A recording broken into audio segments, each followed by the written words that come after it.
बुजुर्ग सज्जन थे, उनको हमने एकदम से गिरते हुए देखा।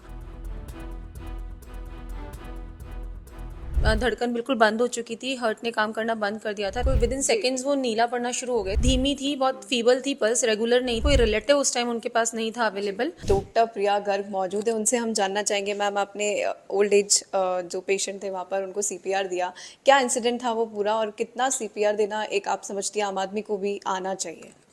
एक्चुअली हम लोग अमरनाथ यात्रा से वापस लौट रहे थे, तो हमारी कनेक्टिंग फ़्लाइट थी Srinagar to Delhi and Delhi to Jaipur.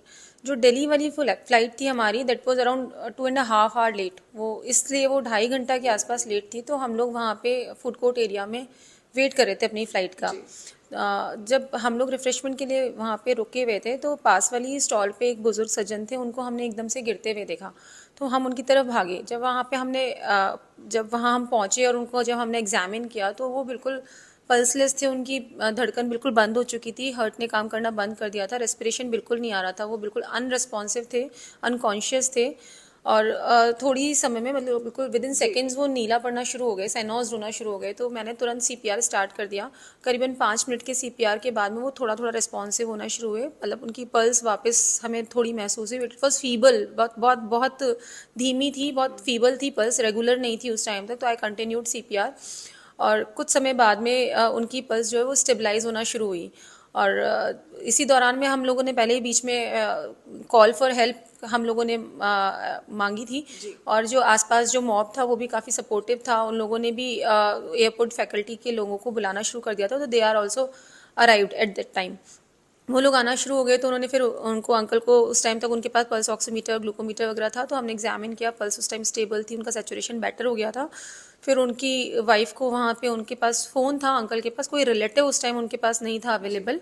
तो उनका फ़ोन स्क्रीन लॉक था। तो जब थोड़ा से वो होश में आया तो वो स्क्रीन लॉक खोला, फिर उनकी वाइफ से बात हुई और वो आए, फिर एयरपोर्ट फैकल्टी के साथ में उनको वो लेके चले गए। मैं आपसे पूछना चाहूँगी कि सीपीआर कितना इम्पोर्टेंट है? यू आर अ डॉक्टर, तो आप वहाँ थे, आपने उनकी जान बचाई, but if in case you are not there, तो वहाँ पर अगर कोई कॉमन ह्यूमन बीइंग होता तो उसके लिए कितना इम्पोर्टेंट है कि हम सीपीआर की जो प्रोसेस को है वो सीखें या फिर उनको सिखाएं? एक्चुअली सीपीआर बहुत बहुत इम्पॉर्टेंट इसलिए रखता है क्योंकि जैसे जब हमारा हार्ट जो होता है वो एक पंप की तरह कार्य करता है, और उसमें हार्ट के थ्रू ब्लड जो होता है वो पूरे शरीर में पूरे ऑर्गन्स को ट्रांसमिट होता है। अगर हार्ट काम करना बंद कर देता है तो ब्लड का सर्कुलेशन रुक जाता है।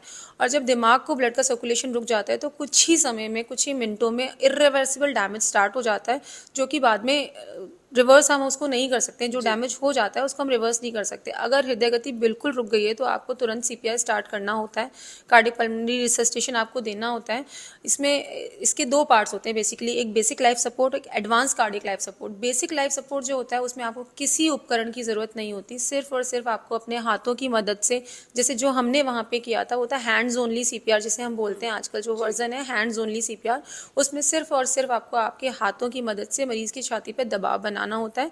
और ये कोई भी आम नागरिक सीख सकता है। इसके लिए कोई ऐसा नहीं है कि आपको मेडिकल पर्सनल होना ज़रूरी है, या आपको बहुत ही छोटे छोटे वर्कशॉप्स इसके लगते हैं। 1-1, 2-2 दिन की ट्रेनिंग कोर्सेज होते हैं जो कि मेडिकल कॉलेज लेवल पे, और काफ़ी जो ऑर्गेनाइजेशंस हैं ये लोग भी लगाते हैं। इनके लिए अवेयरनेस प्रोग्राम्स चलाने की बहुत ज़रूरत है, क्योंकि रोड सेफ्टी में भी अगर हम देखते हैं तो सबसे मोस्ट इम्पॉर्टेंट फैक्टर होता है एक ये कि सीपीआर एक नॉर्मल नहीं, इसके लिए अवेयरनेस होना बहुत ज़रूरी है। और ऐसा नहीं है कि ऐसा नहीं है, ऐसा सीपीआर के लिए, कोर्सेज के लिए बहुत बहुत सारे कोर्सेज चलते हैं रेगुलरली भी। कुछ कॉलेजेस और ये लोग कराते हैं, कुछ प्राइवेट मेडिकल कॉलेज वगैरह भी सीपीआर के बेसिक लाइफ सपोर्ट के कोर्सेज देते हैं।